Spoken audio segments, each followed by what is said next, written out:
The all-new AIRFIX Liberator looks great in the box, but what's it like to build? Find out as I start mine right here on Gary's Stuff.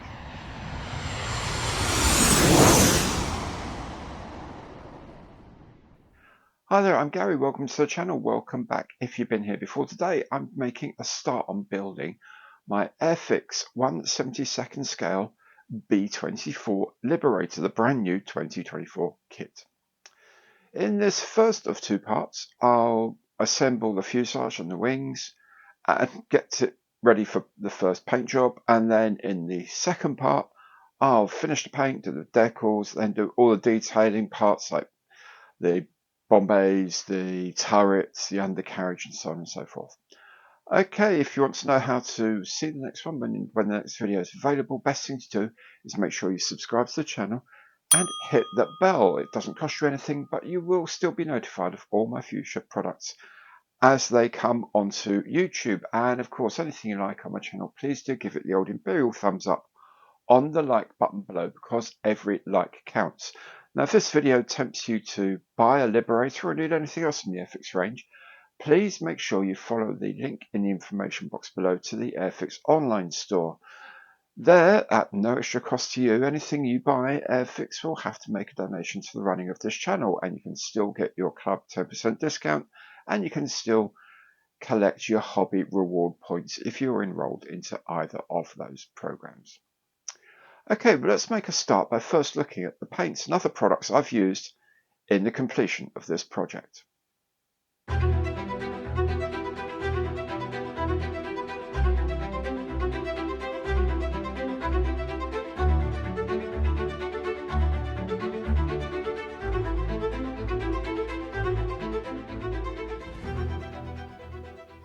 Right, on with the Liberator, and the first thing we can do is put this instrument panel here.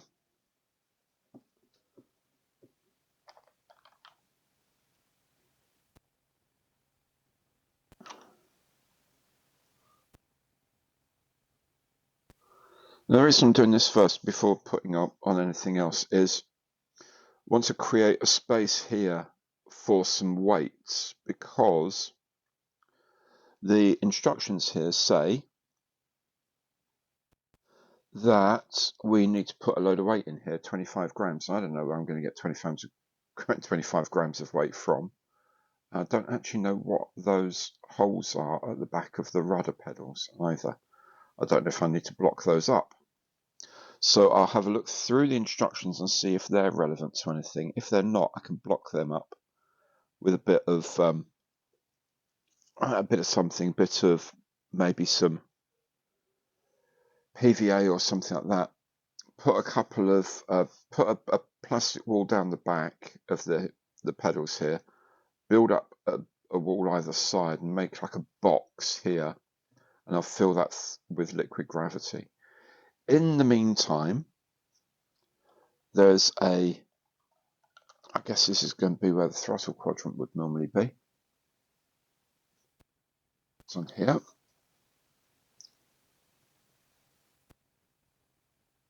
Like so.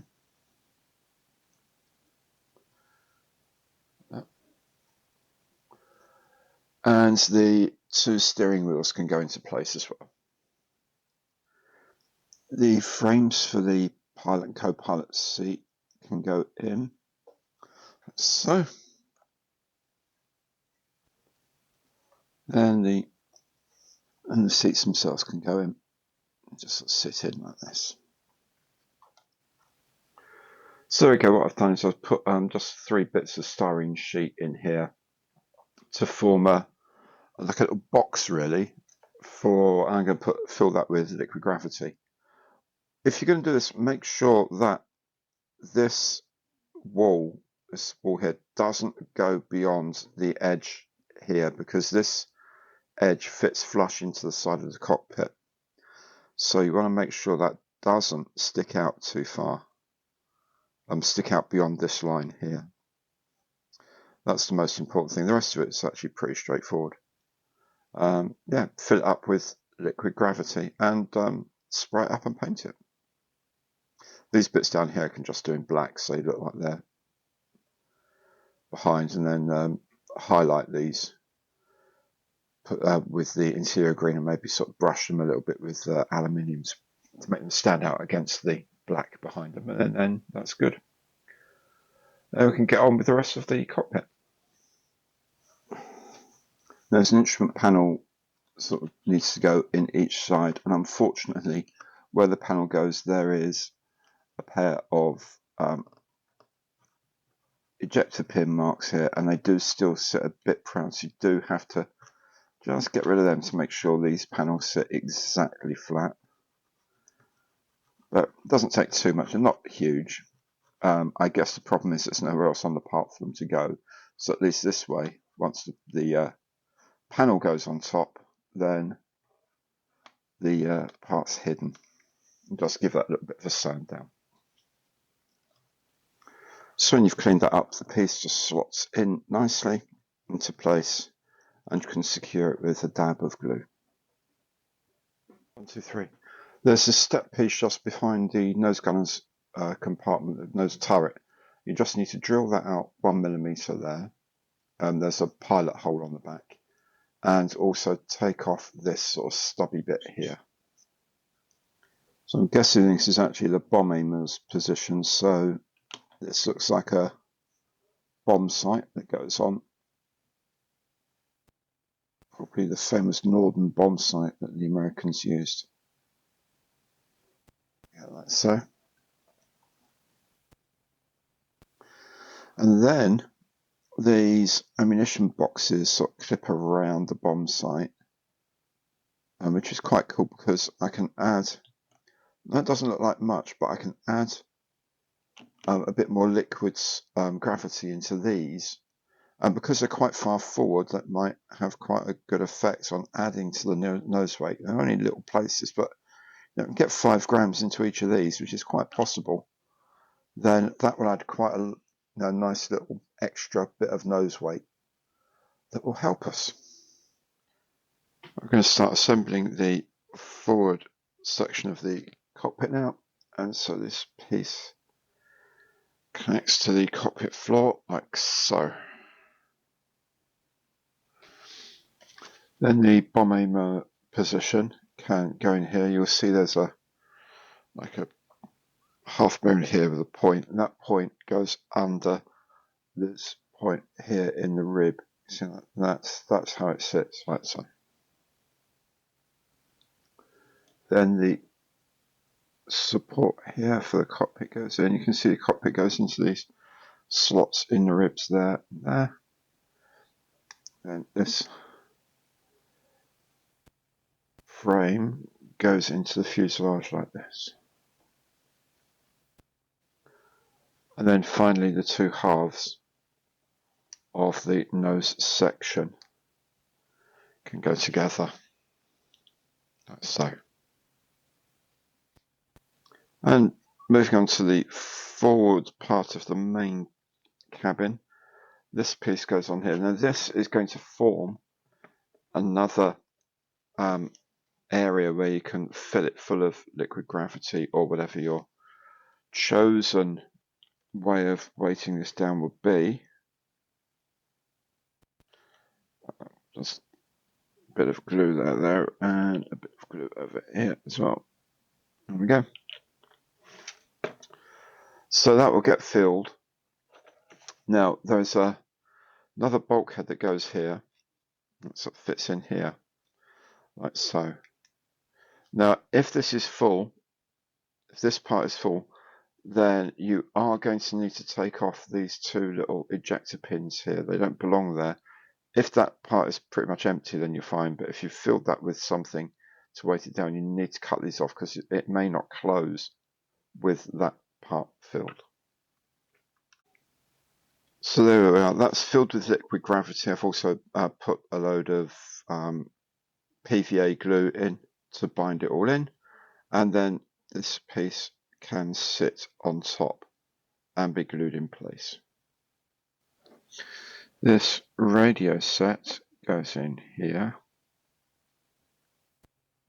so. Now there's a chair that sits here for the radio operator, and a couple of extinguisher bottles here, but I'll paint those separately I'll spray this up and paint this next. And while I'm putting things together for spraying with primer and paint and that, I thought I'd do the spar box as well. There's a spar already fitted, the other spar just slots in here and just gets a spot of glue to seal it in. One thing we do need to do is drill out these two holes here. These are for the wind screens that go either side, just in front of the gap for the waist gunner. So when the waist gun position's open, this sort of screen sort of pops out a bit to give it a bit of protection from the slipstream. So these are 1mm drill bit just through these. So now it's essentially time for the assembly job of putting this all together. I've done all the sub components, if you like, so we'll start putting together all the bits and pieces on the inside. So this is the support for the waist gun.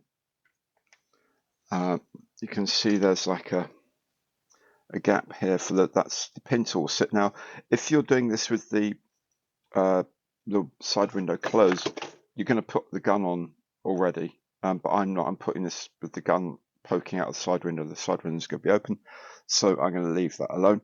I've also put on this fire extinguisher here and painted it as well, so that goes in there. 1, 2, 3. Next is the ammo box and its support, that goes in here like so. Just sits in there. You can see there's a little gap for the box supports to go in just here on these frames, these ribs rather.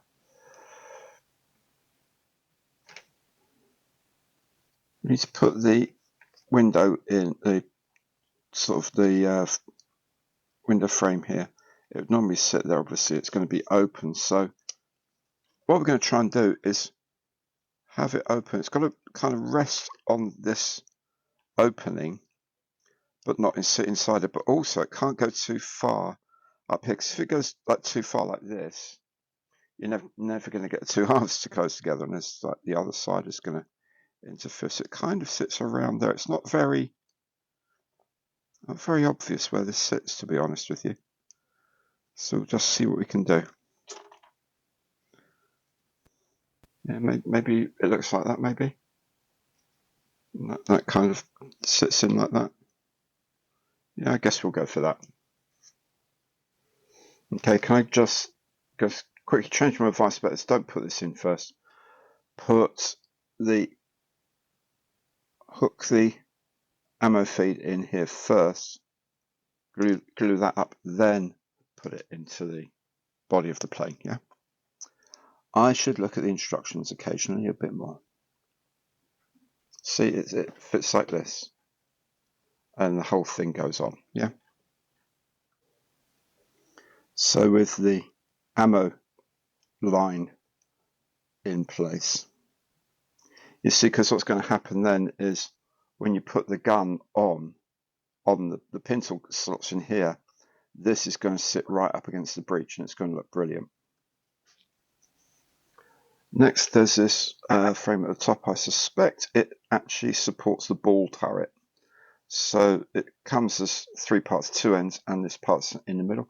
You can see on here it actually has an arrow pointing, keep that pointing forward, and the shorter distance on this is forward, the longer space here is backwards. Okay, but there's a little arrow to say forwards as well.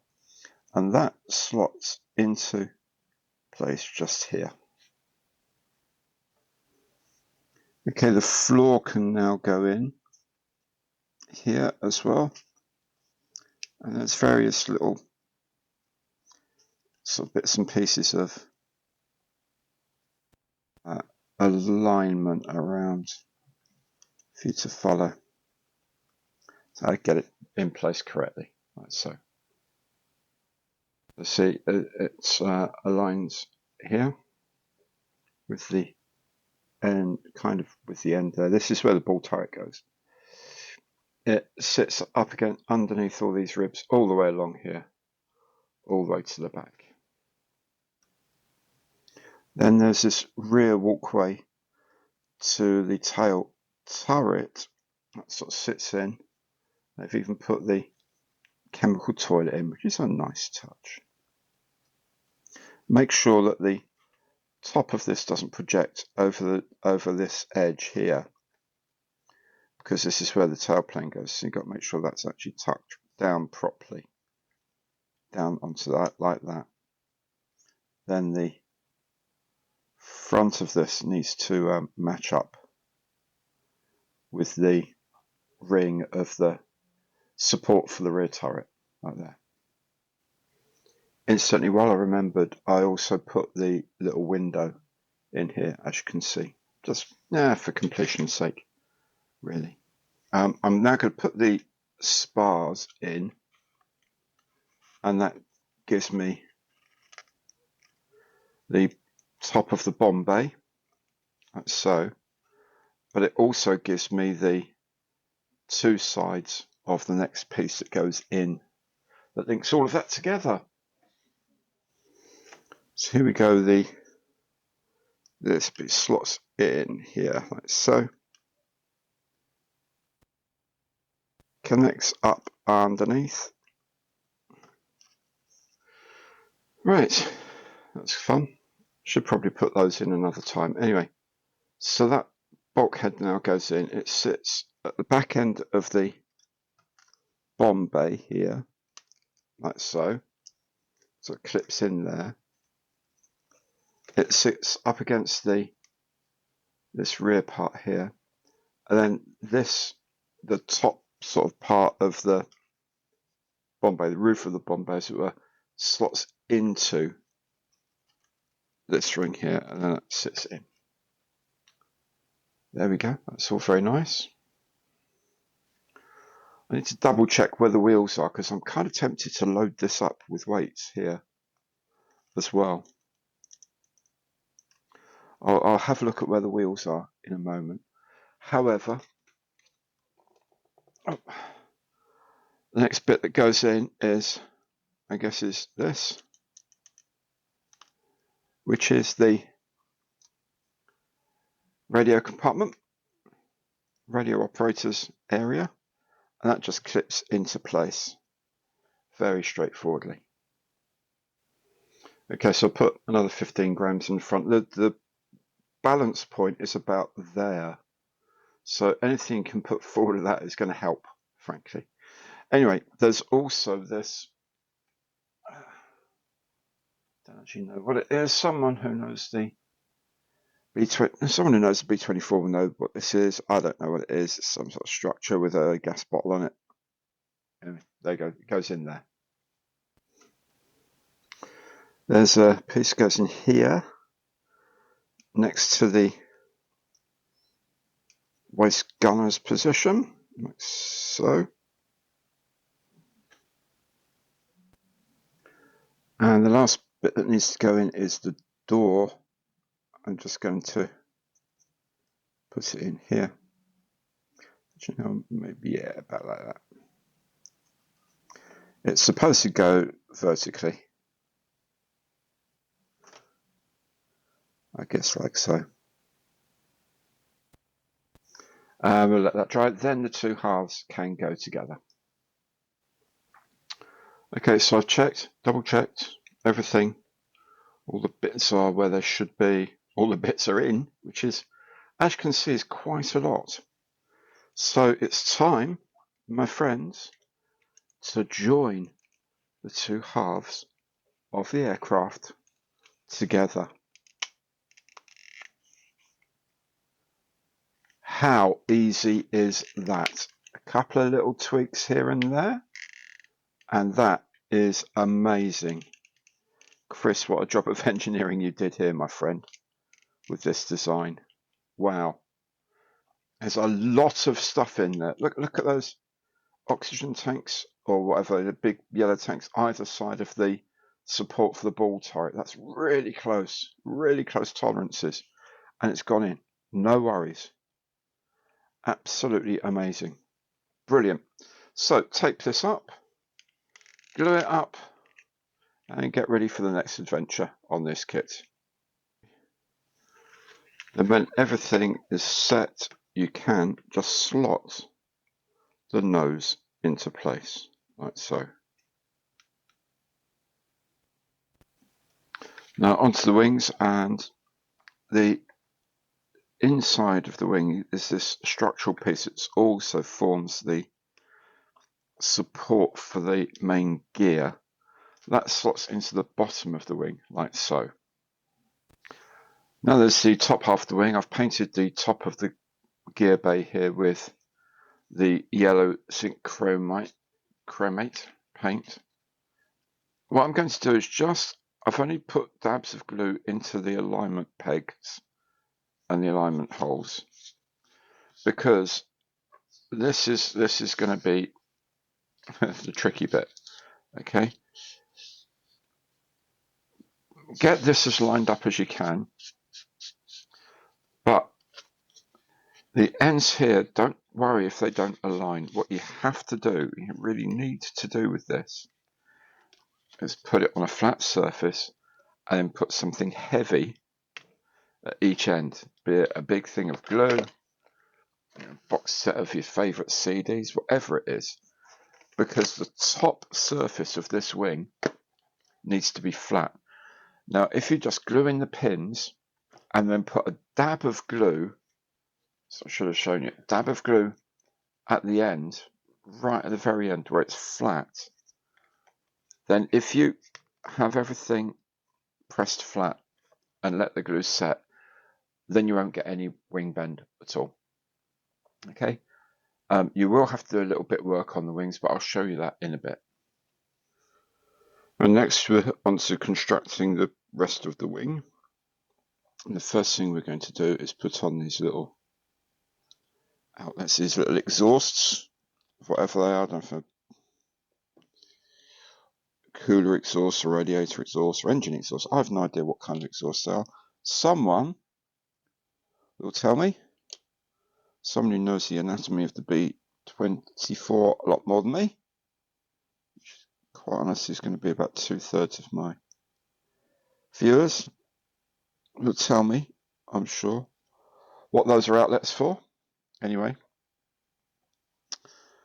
then we need to put on the back end of the nacelles for the engine, because these kind of cover up. You can see they cover them up slightly. Just put those on, glue them up.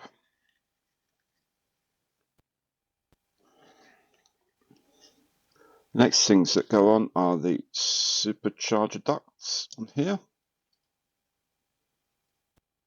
You can just use a couple of spots of thin glue to hold them in place.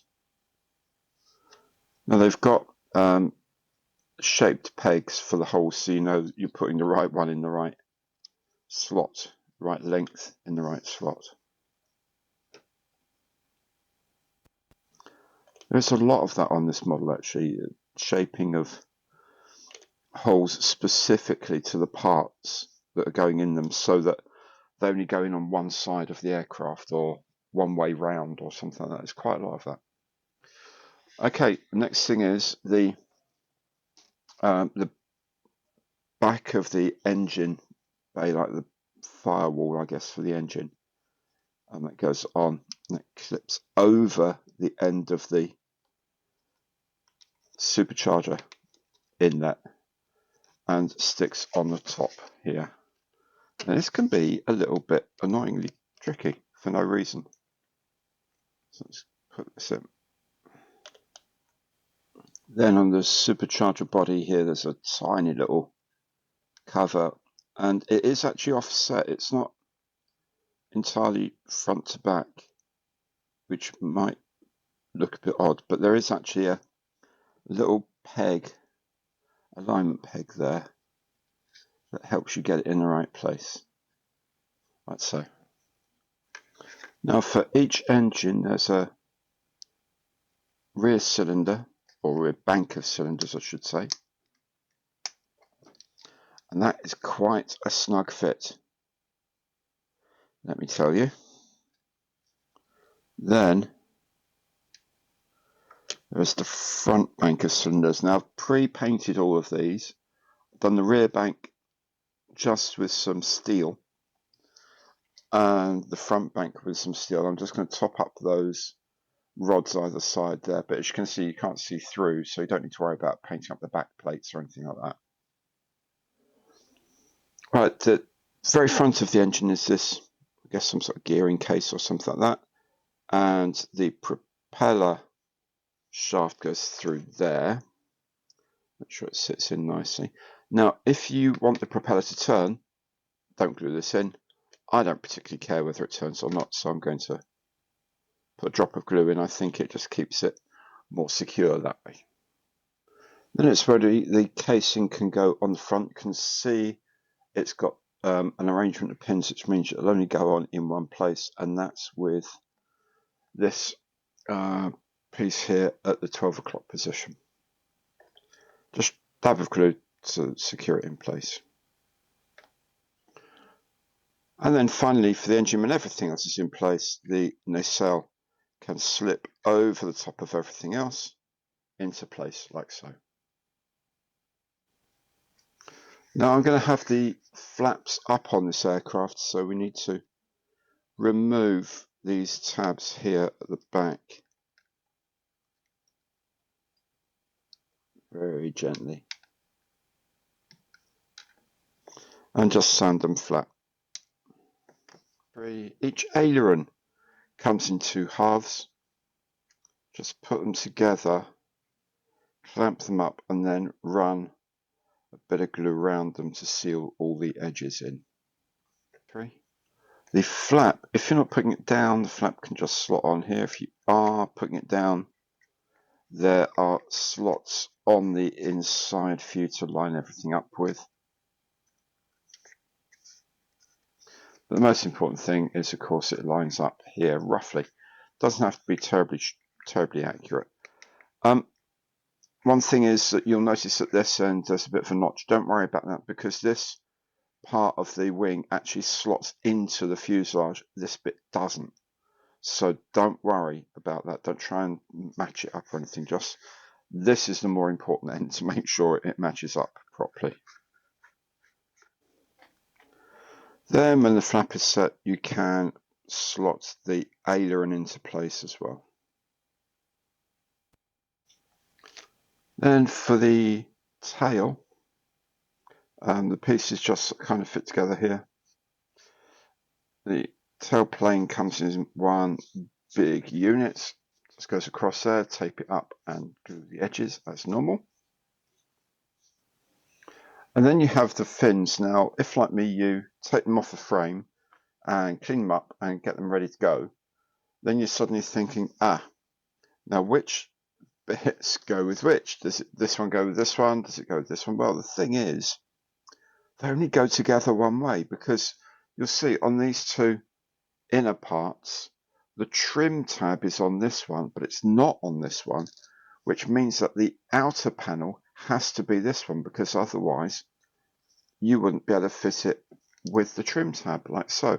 So it can only go one way on. Isn't that good? Nice thoughtful piece of design.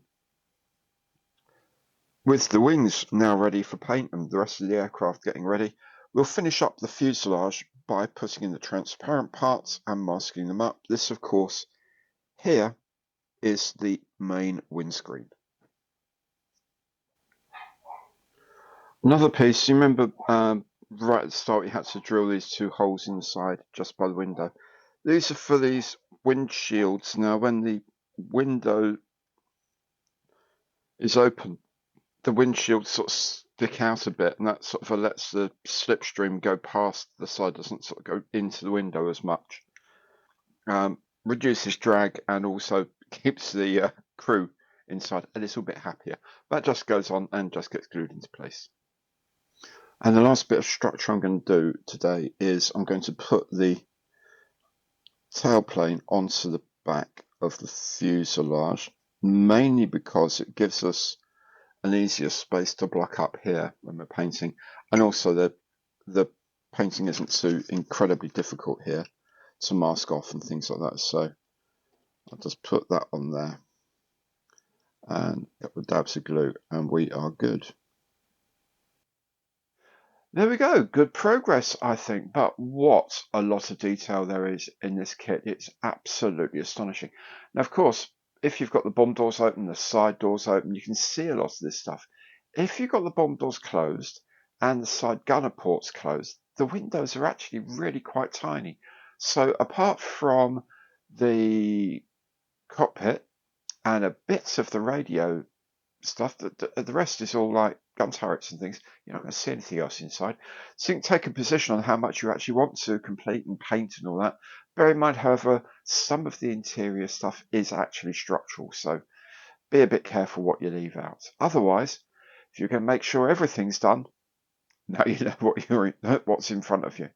So do come back for part 2 of the show where I'll be completing the whole project. How are you going to know when that's published? Best thing is, make sure you're subscribed. Hit that bell and you'll be notified of all my future content as it's published. And of course, anything you see on my channel that you like, please do give it the old imperial thumbs up on the like button below there, because every like counts. Thank you so very much for joining me today. Hope to see you again for part 2 very soon. Take good care now, and goodbye.